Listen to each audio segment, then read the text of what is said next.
মধ্যপ্রাচ্যের অন্যতম পরাশক্তি Iran Israel যুক্তরাষ্ট্র সহ পশ্চিমা বিশ্বের ত্রাস দেশটি একদিনেই হারিয়েছে প্রেসিডেন্ট পররাষ্ট্রমন্ত্রী সহ ৯ জন গুরুত্বপূর্ণ নেতা। তাদের আকস্মিক মৃত্যুর শোকে পুরো বিশ্ব যখন স্তব্ধ, তখনই ইরানের ভবিষ্যৎ নিয়ে নানান হিসাব নিকাশ কষতে বসেছে শত্রু দেশগুলো। বিশেষ করে চিরশত্রু ইসরায়েল ও পশ্চিমা বিশ্বে এ নিয়ে জল্পনা কল্পনা এখন তুঙ্গে। প্রেসিডেন্ট রাইসির মৃত্যু কি আসলেই থামিয়ে দিবে ইরানের পরমাণু কর্মসূচি? কি বলছেন বিশেষজ্ঞরা, জানাচ্ছেন এসআই রাজ। হেলিকপ্টার দুর্ঘটনায় নিহত হয়েছেন ইরানের প্রেসিডেন্ট ইব্রাহিম রাইসি ও পররাষ্ট্রমন্ত্রী হোসেইন আমির আবদুল্লাহিয়ান সহ তাদের সঙ্গে থাকা সব সফর সঙ্গী। তাদের আকস্মিক মৃত্যুতে পুরো বিশ্ব যখন স্তব্ধ, তখনই ইরানের ভবিষ্যৎ নিয়ে নানা হিসাব নিকাশ কষতে বসেছে শত্রু দেশগুলো।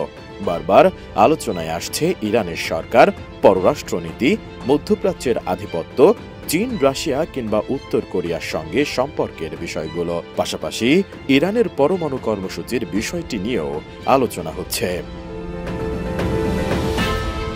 পরমাণু শক্তিধর রাষ্ট্র হওয়ার যে স্বপ্ন ইরান এতদিন ধরে দেখে আসছে, প্রেসিডেন্ট রাইসের মৃত্যুতে তা কি মুখ থুবড়ে পড়বে, নাকি সব বাধা পেছনে ফেলে শত্রুর চোখে চোখ রাঙিয়ে এগিয়ে যাবে তেহরান? এসব প্রশ্ন চাউর হচ্ছে এখন। প্রেসিডেন্ট ও পররাষ্ট্রমন্ত্রীর মৃত্যুর খবর সামনে আসতেই ইরানের ভবিষ্যৎ নিয়ে বেশ কয়েকজন বিশেষজ্ঞের সঙ্গে কথা বলেছে ইসরায়েলি সংবাদ মাধ্যম জেরুজালেম পোস্ট।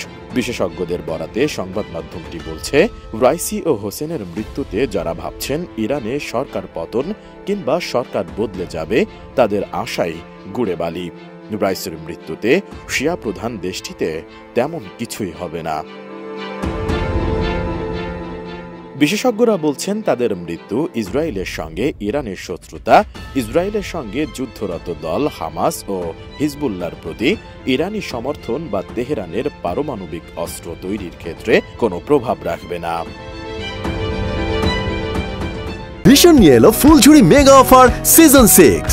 এই অফারে ফ্রিজ কিনলেই পাচ্ছেন নিশ্চিত 12 সেটের আকর্ষণীয় গিফট বক্স একদম ফ্রি। রাইটসম্যান বিশ্ববিদ্যালয়ের ইরানি প্রভাষক মীর জাভেদ আনফার বলেছেন, রাইসির মৃত্যু ইরানের সরকার পরিবর্তনে কোনো ভূমিকা রাখবে না। যতটা প্রভাব পড়বে তা তাদের দেশের ভেতরেই সীমাবদ্ধ থাকবে।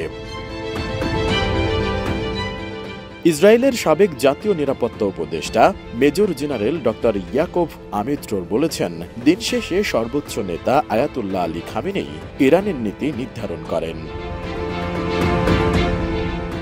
বিতর্ক থাকলেও বহু বছর ধরে পরমাণু কর্মসূচি অব্যাহত রেখেছে ইরান।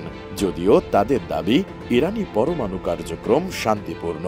এমনকি 2000 দশকেরও গোড়ার দিকে একটি ফতোয়া জারি করে পারমাণবিক অস্ত্র নির্মাণ ও উন্নয়নকে নিষিদ্ধ ঘোষণা করেছিলেন খামেনি। তবে তেহরান এমনটা দাবি করলেও যুক্তরাষ্ট্র সহ পশ্চিমাদের দাবি, ইরান পারমাণবিক বোমা তৈরির দিকে এগিয়ে যাচ্ছে। ইরান যেন পারমাণবিক বোমা বানাতে না পারে, সেজন্য দেশটির ওপর একের পর এক নিষেধাজ্ঞা দিয়ে আসছে ইসরায়েলের মিত্র পশ্চিমারা। তবুও থেমে নেই দেশটি। এসআই রাজ, এটিএন নিউজ।